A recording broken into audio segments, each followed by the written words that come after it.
Hora de Saúde. Oferecimento Shopping da Saúde, o shopping do bem-estar. Neurogênesis. Com base no alicerce do ensino, pesquisa, assistência, tem a solução neurológica para você.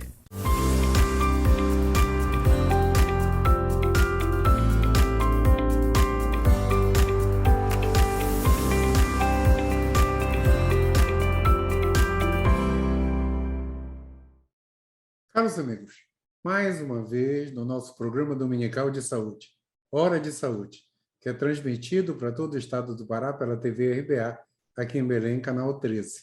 E neste exato momento, para o mundo inteiro, pelo link rbatv.dol.com.br, para o mundo inteiro neste exato momento, ao vivo. E este programa tem o apoio da Neurogênesis, que resolve tudo em termos de tratamento de doenças neurológicas, e do Shopping da Saúde, que vende tudo o que a gente precisa, de oxímetro a cama hospitalar, tudo que você precisar de fisioterapia, de enfermagem, de todo o material hospitalar, você encontra no Shopping da Saúde. Eu gosto de falar, o nosso programa tem audiência internacional, na Noruega, na Suécia, no Canadá, nos Estados Unidos, em Luanda, no Brasil inteiro e em toda a Europa Ocidental. Se bem que, na época da Copa passada, nos assistiram na Rússia. Isso é muito bom. E o nosso convidado de hoje, super convidado, super, é o professor doutor Antônio Carlos Rosário Valinotto. Professor doutor Antônio Valinotto, professor Valinotto, meu amigo. O Valinotto é professor titular da UFPA, biomédico. Ele tem mestrado em genética, tem doutorado em biologia de doenças infecciosas. Ele é coordenador do laboratório de virologia da UFPA. E o Valinotto tem um monte de projetos de pesquisa, tem alunos de mestrado, de doutorado, de todas as áreas da área de saúde. E eu o convidei porque ele vai nos falar agora sobre as suas pesquisas e principalmente as pesquisas sobre o HTLV e sobre o SARS-CoV-2, o vírus da Covid. Valinotto, primeiro, super obrigado, amigo. Eu estou te devendo esse convite faz tempo, tá? Faz tempo mesmo.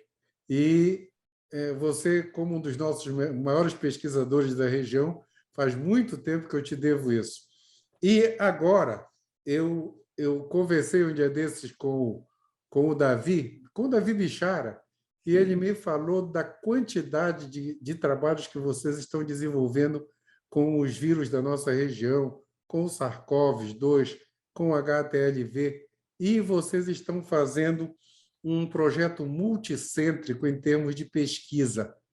Começa aí, Antônio. Primeiro, muito obrigado por estar aqui comigo e explica para a gente essa história. Eduardo, é um prazer enorme, uma honra para mim estar aqui no seu programa. É um programa que eu sou fã, assisto sempre que eu posso. Então, é uma satisfação. Quero lhe agradecer pelo convite. É uma honra mesmo. É uma oportunidade importante de nós tratarmos sobre esse assunto, porque hoje o Laboratório de Virologia do Instituto de Ciências Biológicas da UFPA, ele lidera um projeto multicêntrico envolvendo diferentes instituições de pesquisa e de ensino superior na região norte e centro-oeste do Brasil, e estamos também agora expandindo para o Nordeste. Esse projeto ele visa a busca ativa da infecção pelo HTLV1 e HTLV2, que são dois retrovírus que infectam os seres humanos.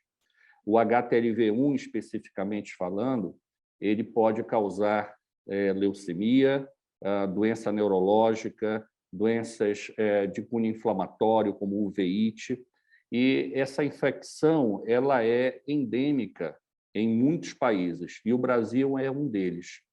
Dentro do nosso país, 3 estados se destacam em termos de infecção e endemia pelo HTLV, que é a Bahia, o Maranhão e o nosso estado do Pará.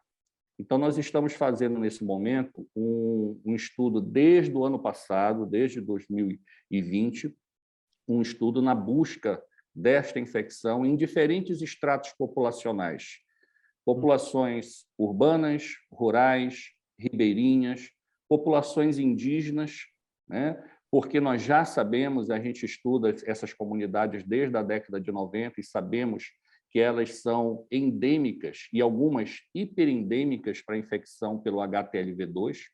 Né? Então, nós estamos fazendo este projeto em colaboração com diferentes grupos. Nós conseguimos um recurso, e isso é importante de ser ressaltado, que este projeto ele é financiado pelo Ministério da Saúde e o Ministério da Ciência e Tecnologia.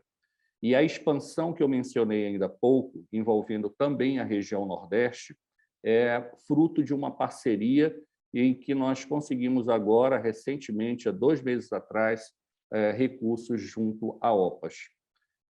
Então, é importante, Eduardo, nós avaliarmos essa questão do HTLV no Brasil, porque, embora seja o primeiro retrovírus a infectar humano a ser descoberto, e isso em 1980, 81, ele ainda é considerado uma infecção negligenciada em todo o mundo.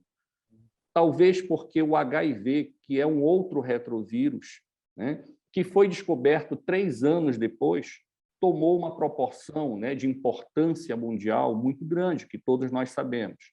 Talvez por conta disso, o HTLV ficou esquecido. Há 3 anos atrás, a Organização Mundial de Saúde instituiu o dia 10 de novembro como o Dia Mundial de Combate ao HTLV.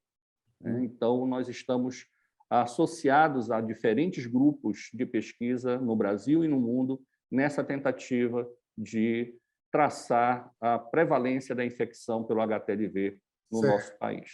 Antônio, tira uma dúvida da gente. Explica rapidinho o que é um retrovírus, que todo mundo comenta e a maioria das pessoas não tem nem ideia de o que é um retrovírus. Perfeito. Muito boa a sua pergunta. Um retrovírus é um grupo de vírus que tem o seu material genético composto de RNA. Porém, esses vírus, quando infectam a célula do hospedeiro, eles possuem uma enzima chamada transcriptase reversa. Esta enzima é capaz de converter este RNA viral em DNA de dupla fita. E aí é que está a questão. No momento que o retrovírus faz essa conversão de RNA para DNA dupla fita, esse material genético agora recém-sintetizado na forma de DNA consegue adentrar o núcleo da célula hospedeira e se integrar dentro do genoma da célula. E aí, Eduardo, esta infecção é para o resto da vida. Nós não temos nenhuma terapia, nenhuma vacina que consiga eliminar esse vírus de dentro da célula, nesta forma de DNA que a gente chama de DNA proviral. Ou seja, para eu explicar para os meus alunos num português bem simples, é um RNA, todo mundo sabe que o RNA seria metade do DNA, né? Naquelas aulas de genética do 2º grau, o RNA consegue, através de uma enzima, se transformar numa dupla fita, ele vira um DNA. Aí ele consegue entrar no DNA humano e substituir uma pequena área ali naquela sequência. Ele entra ali, ele fica no meio de uma sequência do genoma. Ele adentra o genoma humano. Fantástico. A primeira vez que eu vejo alguém explicar de uma maneira tão simples para a gente para quem estudou no 2º grau genética, né? Que tem uma ideia do que é o DNA.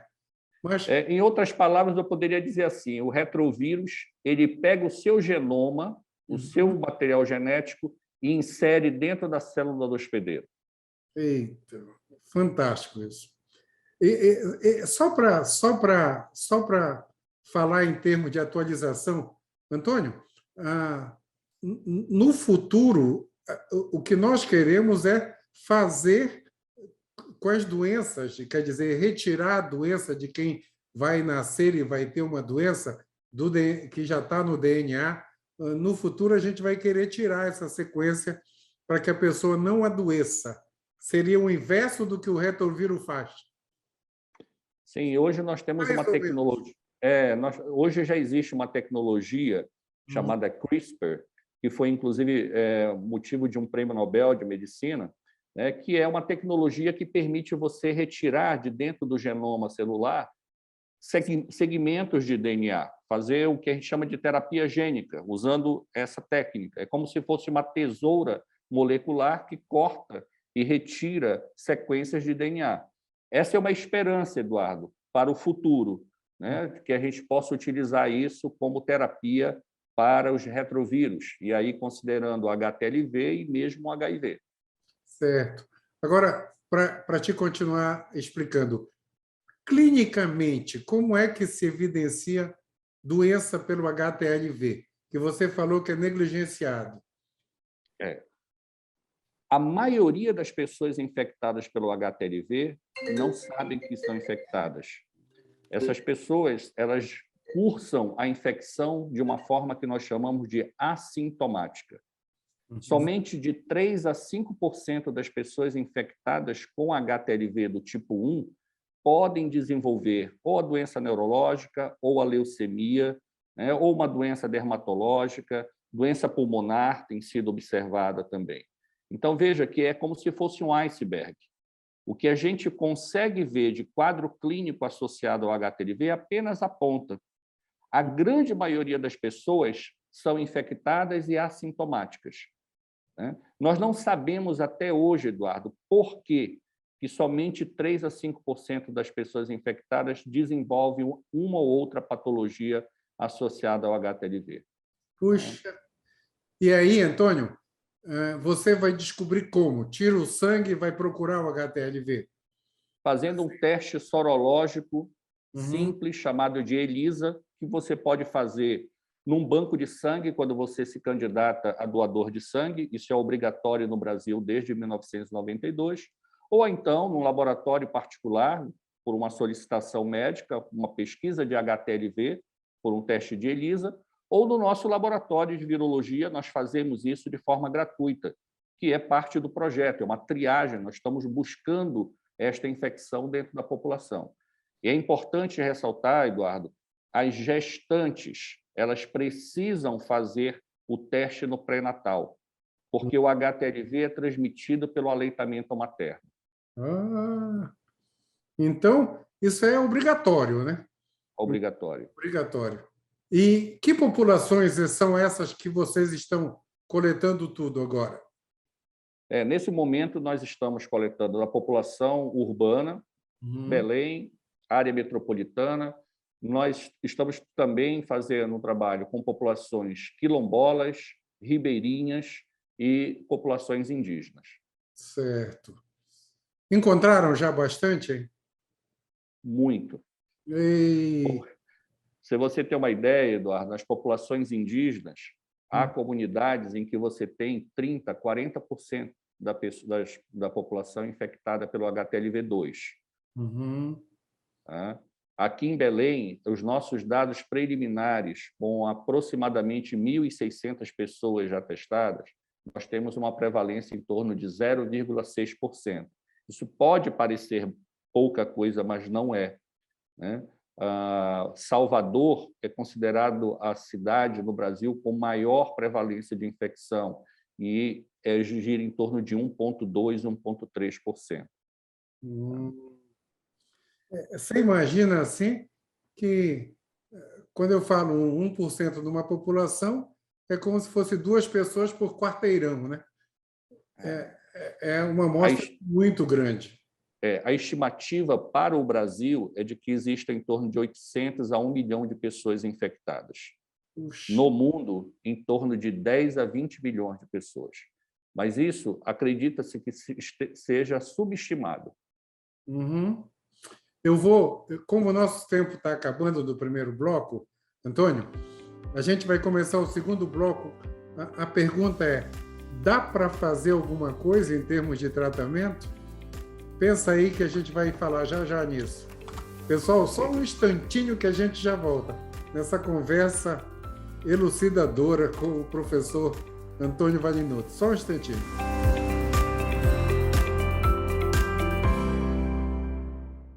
Hora de Saúde. Oferecimento Shopping da Saúde, o shopping do bem-estar. Neurogênesis. Com base no alicerce do ensino, pesquisa, assistência, tem a solução neurológica para você.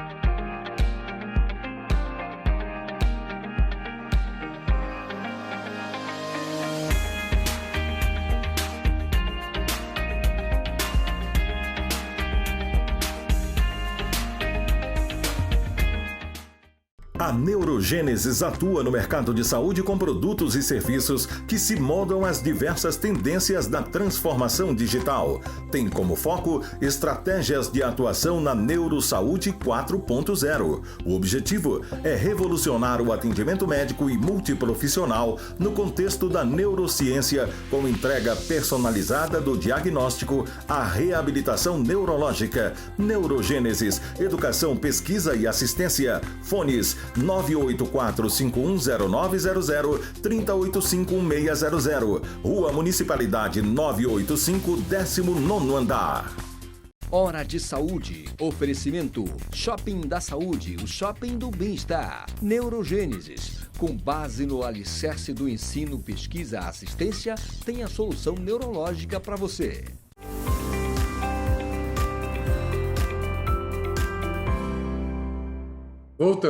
Voltamos com a pergunta para o Antônio. Antônio, já que a prevalência é tão alta e ninguém sabia do HTLV, né? Muito alta, muito prevalente, me fala uma coisa, dá para tratar as doenças quando se descobre? Infelizmente, Eduardo, até hoje nós não temos um tratamento definitivo que possa curar este indivíduo infectado e que desenvolve doença associada ao HTLV.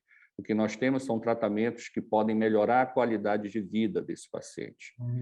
Por exemplo, aqueles indivíduos que desenvolvem doença neurológica, que é uma doença que é debilitante, ele tem dificuldade de caminhar, por exemplo, esse indivíduo pode fazer fisioterapia, que vai melhorar muito a qualidade de vida dele. Nós orientamos uma tese de doutorado na universidade com o Pilates, como uma forma de intervenção em pacientes com a doença neurológica, mielopatia associada ao HTLV. E a gente percebeu que o Pilates tem um potencial muito grande de melhoria da qualidade de vida, de diminuição do processo inflamatório que esse paciente apresenta. A outra forma que se tem utilizado para tratar pacientes com a leucemia associada ao HTLV é o uso de antirretrovirais, os mesmos que são usados para HIV. Só que nós não temos observado grandes sucessos nessa linha, talvez por conta de uma propriedade biológica do HTLV, em termos de replicação, que é diferente do HIV. E isso parece impactar no sucesso da terapia com antirretrovirais. Mais recentemente, principalmente no Japão e nos Estados Unidos, foram desenvolvidas metodologias de imunoterapia, utilizando anticorpos monoclonais para o tratamento da leucemia associada ao HTLV. É um tratamento promissor, mas ainda está em fase de estudo. Certo. Bem, como você falou, agora que a gente já pode cortar o DNA, né? Essas coisas deixam a gente tão felizes, tão feliz por causa... Um dia eu perguntei para um pesquisador, era um espanhol, se essa coisa de que a gente falava assim, eu vou poder curar uma doença no futuro porque eu vou mexer no DNA, isso é ficção científica ou é realidade? Ele virou e disse, a gente já está fazendo em animais. Já está fazendo. Então, isso deixou de ser ficção científica. É fantástico isso. Mas agora me fala uma coisa, Antônio. Você é um dos nossos maiores pesquisadores aqui da região, em termos de... Quando a gente fala região, agora a gente fala de Brasil, né? Porque tudo ficou né? Mundo, tudo ficou praticamente, a pesquisa é igual no mundo. Mas na nossa região você se destaca por causa da Covid, do SARS-CoV-2, né? Me fala o que vocês têm feito em termos de pesquisa do SARS-CoV-2, hein? Eduardo, obrigado pelas suas palavras a meu respeito. Hoje nós temos também um projeto grande de pesquisa para o SARS-CoV-2. Esse é um projeto multicêntrico que envolve diferentes laboratórios da UFPA, do Instituto Evandro Chagas, né, da UEPA. E nesse projeto nós estamos abordando basicamente 3 eixos principais. O primeiro, um estudo soroepidemiológico em populações urbanas e indígenas, onde nós queremos saber exatamente qual foi a extensão dessa infecção, porque nós avaliamos a presença de anticorpos da corrente sanguínea desses indivíduos, e isso é uma cicatriz imunológica, podemos dizer assim, né, do contato desses indivíduos ou dessa população com o vírus, né? O segundo eixo do nosso projeto é a identificação de marcadores moleculares, genéticos e imunológicos que possam nos dizer por que os indivíduos infectados pelo SARS-CoV-2 evoluem de forma diferente, né, do ponto de vista clínico. E aí nós temos as variações de infecções assintomáticas, leves, moderadas, graves, né? Então, nós estamos avaliando o perfil genético do hospedeiro, dos indivíduos infectados pelo SARS-CoV-2. E o terceiro eixo, também nesta questão de variabilidade genética, nós estamos avaliando as diferenças que esse vírus circula no nosso estado, apresenta. Esse eixo em particular da variabilidade genética do vírus, quem está executando em parceria conosco no projeto é o Instituto Evandro Chagas, por meio da doutora Ana Cecília Cruz, né, que é uma especialista nessa temática. O Instituto Evandro Chagas é um instituto de referência para a vigilância molecular, né, do vírus, não só do SARS-CoV-2, mas de vários vírus. Então, como eu disse, é um projeto multicêntrico, né? Tem muita gente participando nesse estudo. Certo. Agora me fala uma coisa. Já que nós não temos tanto tempo, me fala dessas variantes da Covid-19 e principalmente da Ômicron, que chegou agora, que vocês que são os estudiosos Eu vi um comentário há um tempo atrás que o pessoal daí do CB, eu acho que foi a André que falou, que só em 300 pessoas de Belém e Manaus, eles tinham achado 19 variantes, ou um número assim. Essas coisas chamam a atenção, porque, de repente, esse vírus chegou para ficar, está no ar, né? Continue, eu falo para todo mundo, não vamos abandonar a máscara tão cedo, né? Que pelo menos quando você está de máscara, pelo menos você não contamina ninguém, né? Então, esse é o cuidado. Então, 10 pessoas juntas, todas de máscara, ninguém vai contaminar ninguém. Então, essa é a preocupação. Comenta sobre isso aí. Ok, Eduardo.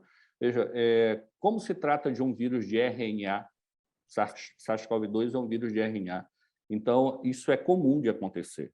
Isso já era esperado.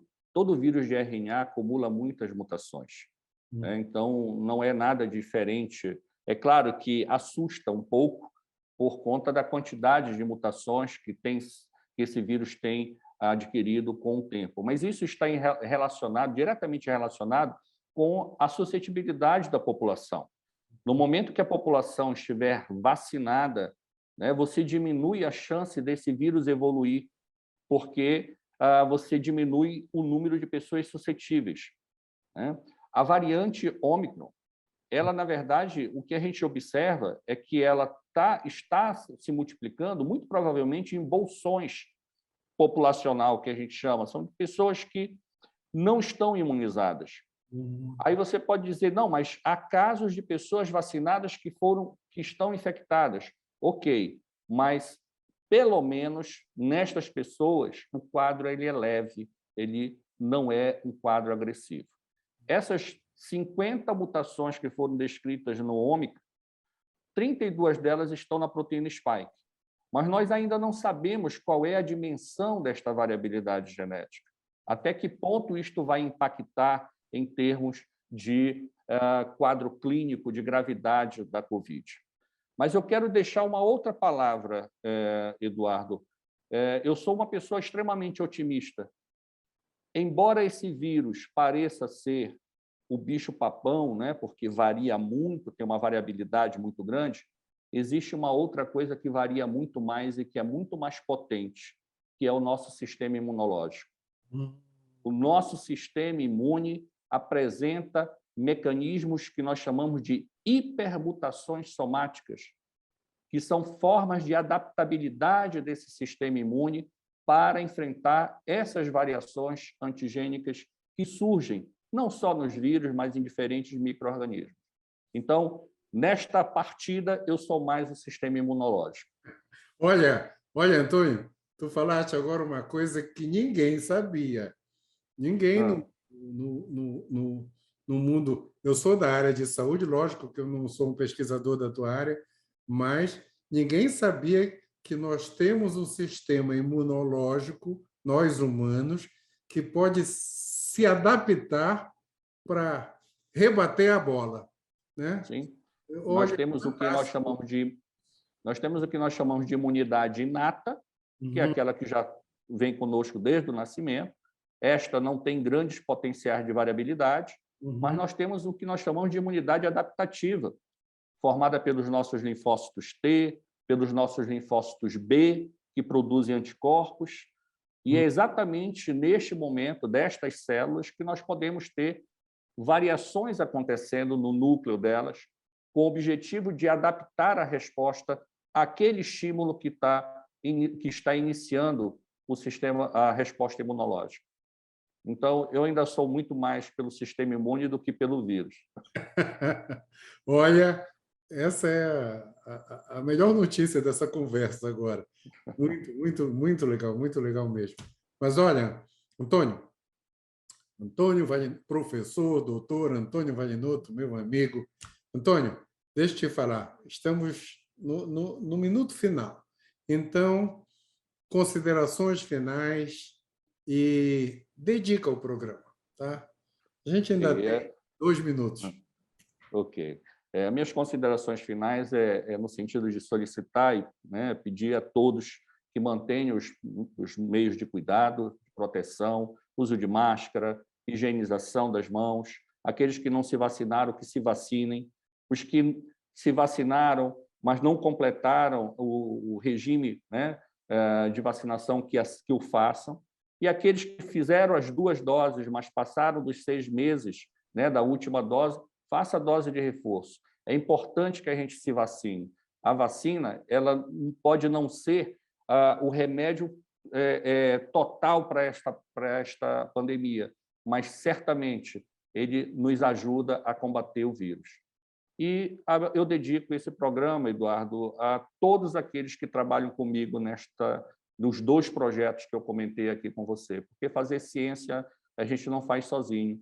O número de pessoas que trabalham comigo, de pesquisadores da universidade, do Instituto Evandro Chagas, da UEPA, de outros estados, os meus alunos de mestrado, de doutorado, eu dedico a todos eles, porque são pessoas que estão ali trabalhando todos os dias durante a pandemia, com o objetivo único de entender melhor essa infecção e todas as outras que nós estudamos no laboratório. Quero, mais uma vez, agradecer a oportunidade de falar com você, uma pessoa que eu admiro muito e, como eu disse no início, eu sou fã do seu programa. É um prazer enorme estar aqui com você. Puxa, obrigado a você. Ter um telespectador como você só enaltece o programa. E ainda bem que nós temos está aumentando incrivelmente a nossa plateia que nos assiste, todo mundo que nos assiste, aumentando mesmo. os meus amigos que vêm aqui dizem, olha, o meu amigo, e totalmente eclético, assim, o mecânico do carro, o vendedor do supermercado, o professor de violino, o pesquisador da universidade, está todo mundo assistindo isso aí. Ainda bem que todo mundo agora fica sabendo do que nós estamos fazendo, pessoas como você fazendo, como a equipe toda lá do ICB, trabalhando para a evolução da humanidade. É isso, pessoal. Uma semana iluminada, nosso tempo acabou mesmo, uma semana iluminada para todos. Até domingo que vem. E olha, Antônio, logo, logo tu volta para continuar essa conversa, hein? Um abraço grande, um abraço grande. Grande abraço. Todo mundo, pessoal. Tchau, tchau. Tchau. Hora de Saúde. Oferecimento Shopping da Saúde, o shopping do bem-estar. Neurogênesis. Com base no alicerce do ensino, pesquisa, assistência, tem a solução neurológica para você.